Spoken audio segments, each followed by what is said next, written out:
Hey guys, it's Ellen Brock, novel editor. Today I want to talk about 7 reasons readers don't care about your characters and what you can do about it. I just want to start by saying that a lot of the time when we think about readers caring about characters, we think that it means that our characters need to be likable, that they need to be nice people or good people that we can feel good about rooting for. But that's not necessarily the case. We care about a lot of characters that aren't necessarily nice people or likable people, so you don't have to worry about making your character nicer. Sometimes in an attempt to make readers care more about characters, writers will add more and more good deeds. They'll adopt an orphan or take a homeless person out to dinner, and that often actually backfires and makes your character less relatable by making them seem less realistic. So today when I'm talking about helping readers to care about your characters, I'm not talking about making the characters nicer or more likable, but rather making readers more interested and more invested in what happens to your characters, because that's what gets readers to keep reading. If readers don't care about your characters, it's probably not an issue of personality. It's very rare that I see a character in an unpublished book and there's just something about them that makes them inherently unlikable. It's very unusual that that's the problem.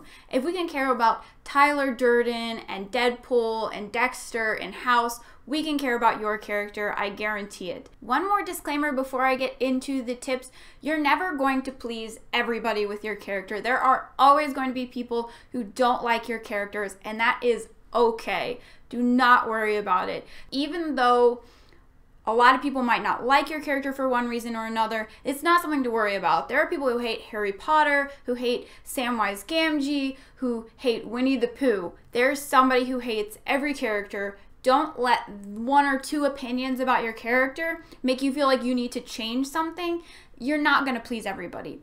But if you're getting the same feedback over and over, especially if you're at the querying stage and agents or publishers are telling you they don't care about your characters, they can't relate to your characters, or often they'll say they can't connect to your characters, this video is for you. So reason number 1 that readers don't care about your characters could be that you're not really conveying their personality. Something that I see a lot is that the writer knows the personality so well, just everything about the character is so clear, but they're not actually putting that on the page. What's on the page isn't really conveying the character's personality at all.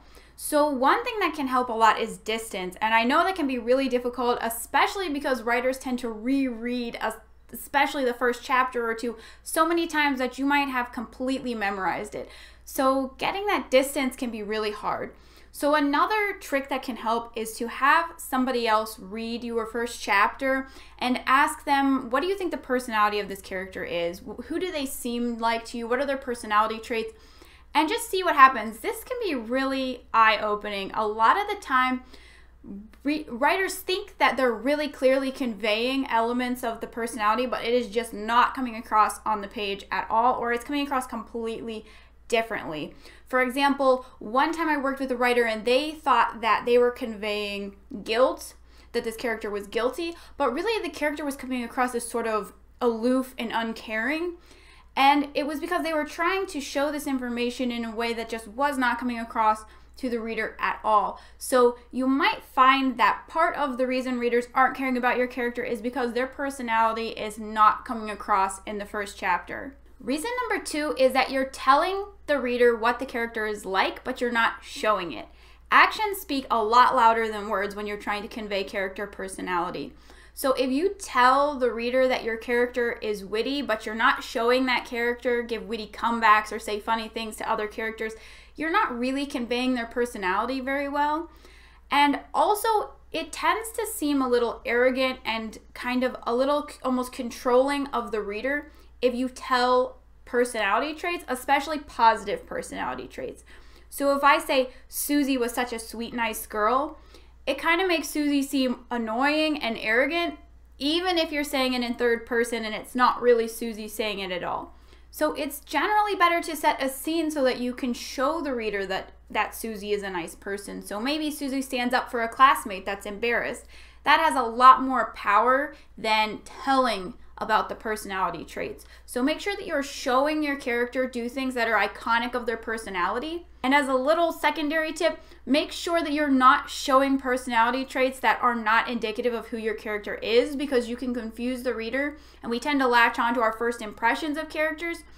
So if Susie seems kind of bullying, even if you justify that, if that happens in the first chapter, you've probably tainted the reader's expectations of her for the entire book. So make sure that that first chapter is showing the personality traits and showing prominent personality traits, the ones you really want the reader to latch onto.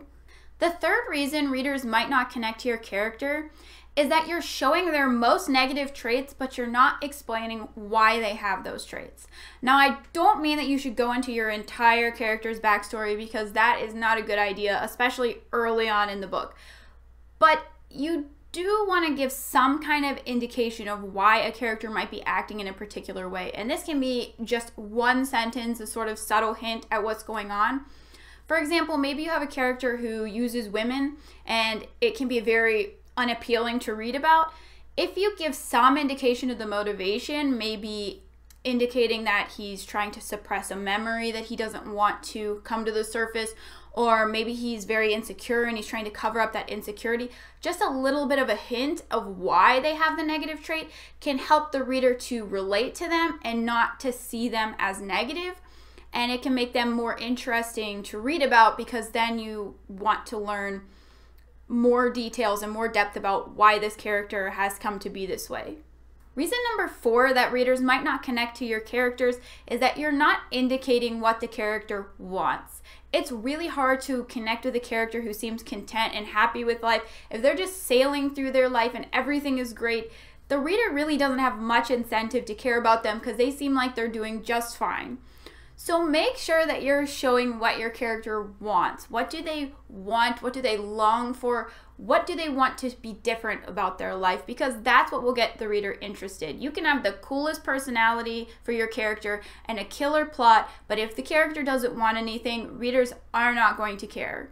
Reason number 5 that readers might not connect to your character is you're not introducing a problem. If your character wants something, there needs to be something that stands in the way. This is very closely related to the character not wanting something, but wanting something alone doesn't create a conflict. A conflict occurs when the character wants something and then something stands in the way of what they want. So make sure that those obstacles are there, because readers will want to see how your character overcomes them. If your main plot does not start in the first chapter, you can create a secondary problem for your character to overcome prior to the main conflict, and that can give a sense of momentum if you're struggling to create problems in the early parts of the novel. The 6th reason readers might not connect to your character is that your character is a stereotype or a trope. If you're relying on conventions that we've seen many times before, it becomes a lot more difficult for readers to connect or find those characters interesting.